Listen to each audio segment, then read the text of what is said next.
लेकिन नहीं माना ये जालिम बादशाह। जैसे ये जालिम लोग इख्तियार में बैठे हुए हमारी मस्जिदें मिटाना चाहते हैं, याद रखो वो अल्लाह आज भी जिंदा है, वो अल्लाह आज भी देख रहा है तुम्हारी जालिमों, तुम्हारे जुल्मों को। इंशाअल्लाह हमें कभी उम्मीद है आज नहीं तो कल ऐसे जालिमों का जो हिंदू मुसलमानों की उनको तकलीफ पहुंचाता है तुम्हारा इस जमीन से सफाया करेगा वो परमात्मा जो तुम किसी मस्जिद या मंदिर को मिटाने की बात करते हो। अल्लाह तबारक व तआला ने चंद सेकंडों में आज भी तुमने अपने बुलडोजरों को नहीं रोका, और ये असंवैधानिक ये इल्लीगल बुलडोजर अगर तुम्हारे नहीं रुके तो आज नहीं तो कल तुम्हारा सत्यानाश परमात्मा जरूर करेगा। मगर आज एक एक मस्जिद पर इल्जाम लगाकर उसको ध्वस्त कर दिया जाता।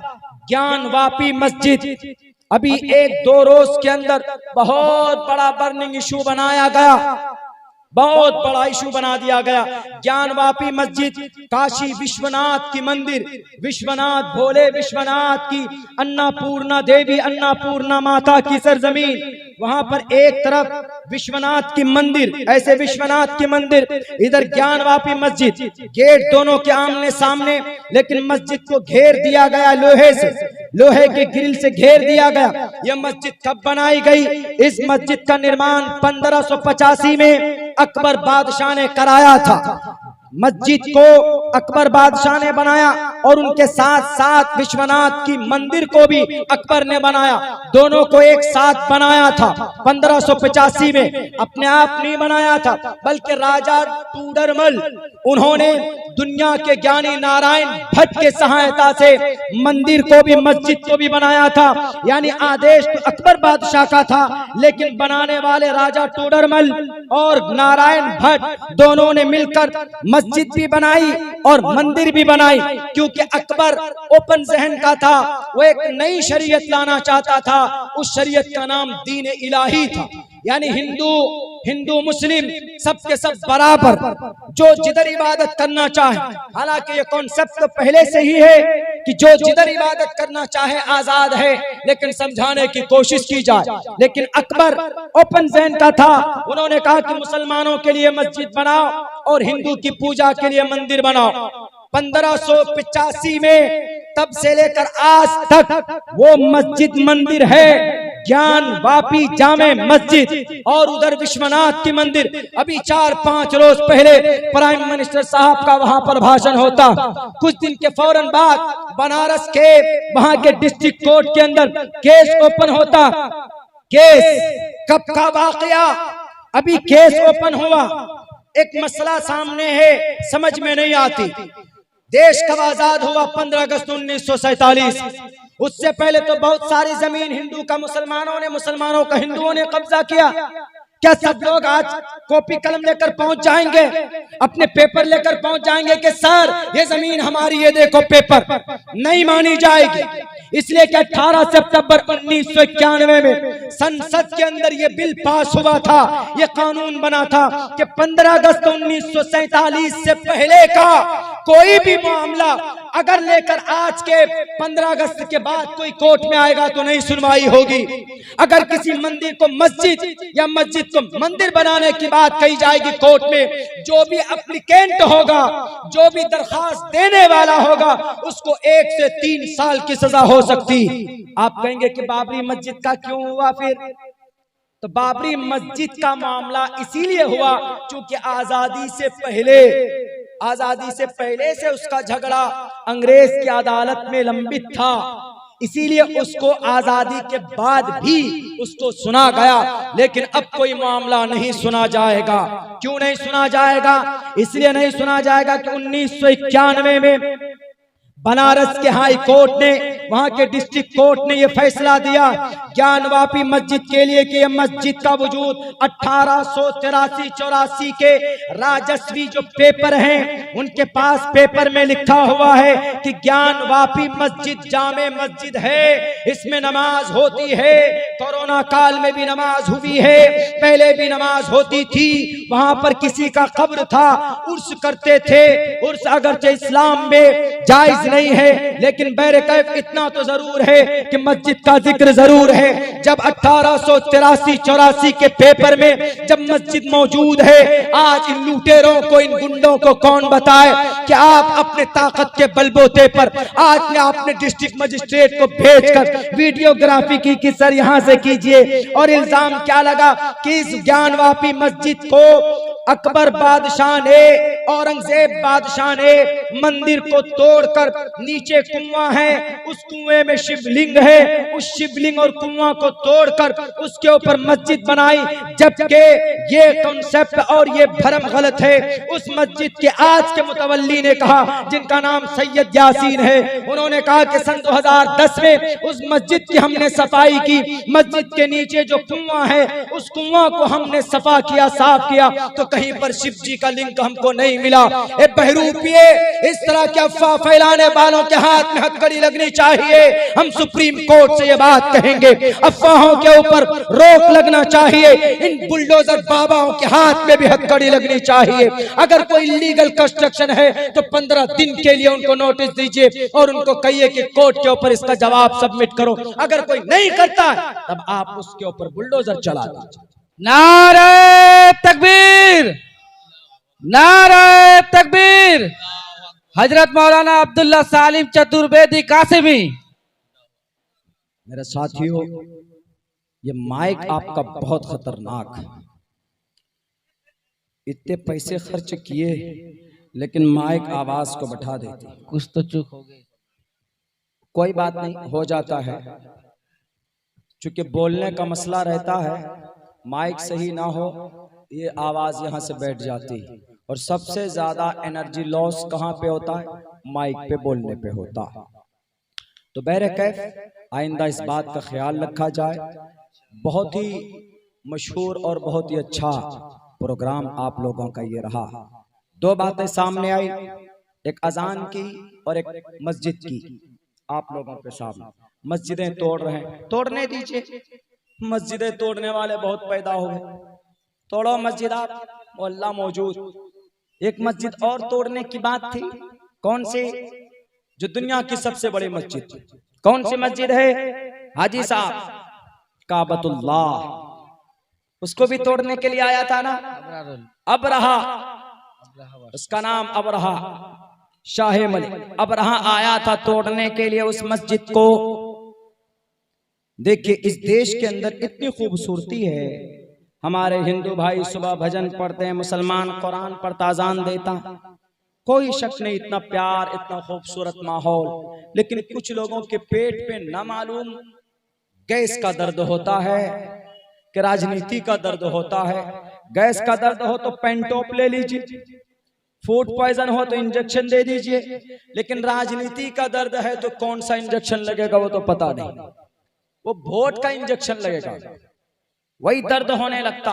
हिंदू मुसलमान कर देते हैं। आपका बंगाल अल्हम्दुलिल्लाह पूरे भारत में जाना होता है, बहुत खूबसूरत माहौल बंगाल का। यहाँ पर कुछ लोग लेकिन आप शरारती हो गए, हिंदू मुसलमान करने लगे, वरना बहुत अच्छा निजाम आपके बंगाल का है, बहुत अच्छा माहौल आपके बंगाल का है। हमारे यहाँ भी है, बिहार में भी अल्हम्दुलिल्लाह, लेकिन कुछ लोग खड़े हो गए। तो हम उन तमाम लोगों से कहना चाहते हैं, चाहे वो मंदिर हो चाहे मस्जिद, किसी की धार्मिक स्थल को कोई डेमोलिश नहीं कर सकता, किसी को अधिकार नहीं। हाँ, अगर वो इल्लीगल है तो कानूनी प्रोसेस में जाकर उसको डेमोलिश किया जा सकता है। ये अथॉरिटी, ये अधिकार, ये सिर्फ भारत की जुडिशरी को है, ये कॉन्स्टिट्यूशन को है, बाकी किसी नेता को नहीं। एक मस्जिद तोड़ने आए थे कौन? अबरहा, इतनी ताकत का मालिक, उसका एक हाथी इतना, बस मुख्तसरन, ज्यादा लंबा नहीं जा पाऊंगा क्योंकि माइक ने चार्ज बैठा दिया हम लोगों का भी।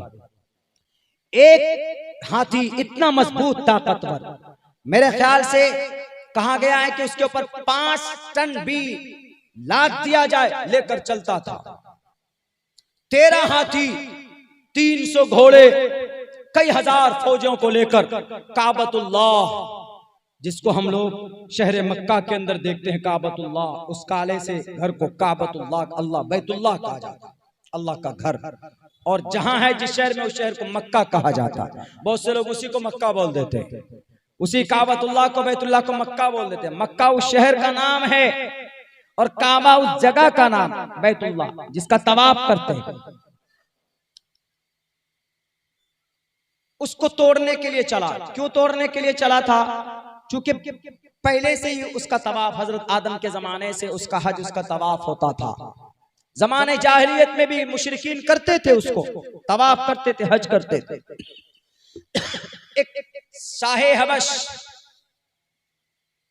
उन्होंने देखा सारे लोग वहां जा रहे हैं काबतुल्लाह में तवाफ करने के लिए, डुप्लीकेट तवाफ काबतुल्लाह बनाया उन्होंने, बैतुल्लाह अपने यहाँ। एक आदमी को पता चला कि अच्छा, मक्का के एक आदमी को पता चला कि उन्होंने ऐसा ऐसा किया, उनको गुस्सा आया, गया जाकर के वहां गंदगी कर दी, टॉयलेट कर दिया, बाथरूम कर दिया, करके भाग आया। पता चला अबरहा को किसी ने खबर दी कि देखिए गंदगी कर दी। किसी ने कहा कौन था? कहा कि वहां से आया था, अरब से। कहा अच्छा चलो तो तैयारी करो, हमला करते। पूरे बुलडोजर सुलडोजर, उस वक्त की हाथी आज के बुलडोजर, वो बुलडोजर पता नहीं क्या हवा सा चल गया, कहीं कुछ होता बुलडोजर चला दो, किसी ने पत्थर फेंक कर कहीं भी मारा, बुलडोजर उसके घर पे चला दो। अजीब हो गया, बुलडोजर ही अगर सब कुछ है तो फिर ये हमारे जुडिशरी, अदालत, कानून, पुलिस प्रशासन किस लिए? बुलडोजर पे सेंसर लगा दो, कहीं पर कोई इल्लीगल होता तो बुलडोजर चला दो, कहीं पर कोई अगर उल्टा सीधा बोलता तो उसके ऊपर भी बुलडोजर चला दो। अनपढ़ गवार आदमियों की यह हरकत हो सकती है, अक्लमंद इंसानों की नहीं हो सकती। अबरहा ने कहा कि चलो उस काबतुल्लाह की ईंट को उठा उठा कर लेकर आएंगे और मिटा देंगे उनका नाम और निशान। अपनी ताकत पर गुरूर था, अपनी कुर्सी पर गुरूर था, अपने फौजों को, अपने लश्कर को तैयार किया। 13 और 300 घोड़ों को लेकर निकले। चलते चलते जब काबतुल्लाह शहर मक्का पहुंचता, मक्का शहर के थोड़े से बाहर रुक कर सारे शहर के जानवरों को अपने कब्जे में लेता है। अब्दुल मुत्तलिब को पता चलता है तो अब्दुल मुत्तलिब ने कहा, अब्दुल मुत्तलिब ने जाकर कहा अबरहा को कि अबरहा हमारे ऊंट को दे दो, हमारे जानवरों को दे दो। उन्होंने अबरहा ने कहा क्यों तुम काबतुल्लाह को नहीं बचाओगे? काबतुल्लाह को ढाने आए, उसको डेमोलिश करने आए, उस पे बुलडोजर चलाने के लिए आए। ये देखो नोटिस हमारे पास है। उन्होंने कहा कि तुम्हारे पास तुम्हारी नोटिस है, वो काबतुल्लाह, वो बैतुल्लाह है, वो अल्लाह का घर है, वो अल्लाह तबारक व तआला ने खुद से बनाया, उसका मुहाफिज वही है। वो अल्लाह चाहे बचाएगा या वो चाहे इसको नेस्त नाबूद करे, वो जाने तुम्हारे जरिए से नेस्त नाबूद करेगा या क्या हिफाजत करेगा, क्या तरीका होगा, कैसे करेगा। हम उस घर के मुहाफिज नहीं है, हम तो सिर्फ तुम्हारे पास आए हैं, जंग के लिए नहीं बल्कि अपने जानवर को लेने के लिए आए। हमारे ऊंट दे दो, हमारे बकरियों को दे दो, हम चले जाएंगे। उन्होंने कहा कि तुम नहीं मुकाबला करोगे, तुम तो मुतवल्ली हो ना इस मस्जिद का, इस मस्जिद की गेट तोड़ने जा रहा हूं। मुतवल्ली साहब ने कहा कि मस्जिद अल्लाह का घर, अल्लाह इसकी हिफाजत खुद ही कर लेगा। तुम बुलडोजर चलाओ कि तुम जेसीबी लेकर कुछ भी करो, हम तुमको कुछ नहीं कहेंगे। अल्लाह का घर, अल्लाह हिफाजत खुद करेगा इंशाअल्लाह। ये कहकर अपने ऊंट को, अपने घोड़ों को और अपने वो भेड़ियों को और उन बकरियों को लेकर वो निकल जाते हैं। एक पहाड़ के दामन के नीचे चले जाते, क्योंकि जानते थे ख्वाजा अब्दुल मुत्तलिब कि ये किसी और से मुकाबला नहीं कर रहा, किसी और से जंग नहीं कर रहा। इसने सिर्फ अल्लाह की सिफत रहमान को देखा, अल्लाह की सिफत रहीम को देखा। अल्लाह की एक सिफत अल क़हार भी है, अल्लाह की एक सिफत अल जब्बार भी है। जब अल्लाह की सिफत क़हारियत जोश में आती है तो बड़े बड़े तुर्रम खां को एक इशारों में उनका वजूद मिटा देता है। जब कौम लूत ने जब अल्लाह की नाफरमानी की थी तो जिब्राइल अमीन के जरिए से उस कौम को 7वें आसमान पर ले जाकर पटक दिया था, पूरी कौम तबाह हो गई थी। जब किसी कौम ने नाफरमानी की, अल्लाह की सिफत क़हारियत जोश में आई, 8 दिन तक मुसलसल हवाएं चली, पूरी कौम तबाह होकर रह गई। अल्लाह की सिफत क़हारियत को नहीं देखा। उन्होंने कहा क्या आज मैं इस बात बैतुल्लाह को ईंट से ईंट इसकी बजा दूंगा। जब वो चलता है अपने लश्कर को लेकर और फिर जब करीब पहुंचता है तो उसका जो हाथी है वो इनकार बैठ जाता है, उसका वो हाथी और जाने से इनकार करता है। चूंकि जानवर बेजुबान जरूर होता है लेकिन अल्लाह के अज़ाब को वो देख लिया करता है। रात को कुत्ते जब भौंकते हैं वो जो रोते हैं, यूं मत समझिए उसको अल्लाह आसमान की तरफ से नाजिल होता हुआ कुछ न कुछ जरूर नजर आता है। अल्लाह ने उनको ये बसारत दी जिसकी वजह से वो रोते हैं, चीखते और चिल्लाते। जब हाथी ने देखा कि अल्लाह का अज़ाब आने वाला है, मैं बैठ जाता हूं, अल्लाह से मुकाबला करने जा रहा। जानवर नहीं जाना चाहता था लेकिन किसी तरीके से जबरदस्ती उस जानवर को खड़ा किया गया, उस हाथी को। जब ये नहीं मानेगा अल्लाह की सिफत क़हारी जोश में आती और अल्लाह ऑर्डर देते, तैरन अबाबील क्या करते हो, जाओ इनको नेस्त नाबू, इन जालिमों को, ये अपनी ताकत के नशे में चूर है, इनका नामो निशान मिटा दो। तैरन अबाबील वारसल अलैहिम, तैरन अबाबील छोटे छोटे परिंदे, तरमीहिम बिहिजारतिम मिन सिज्जील, उनके चोंच में एक पत्थर, दोनों पैरों में एक छोटे छोटे पत्थर। कितना बड़ा पत्थर, बहुत बड़ा नहीं था, कल आदस मसूर की दाल की बराबर इतनी बड़ी मिकदार में वो पत्थर अपने चोंच में लेकर जब आसमान से वो छोड़ते हैं, पत्थर जिसके सर पर लगता है वो वहीं पर दफन हो जाता था। हाथी पर लगता, हाथी वहीं पर भूसा बन जाता। घोड़े पर लगता, एक सेकंड आगे बढ़ने की जुर्रत घोड़े में नहीं होती थी।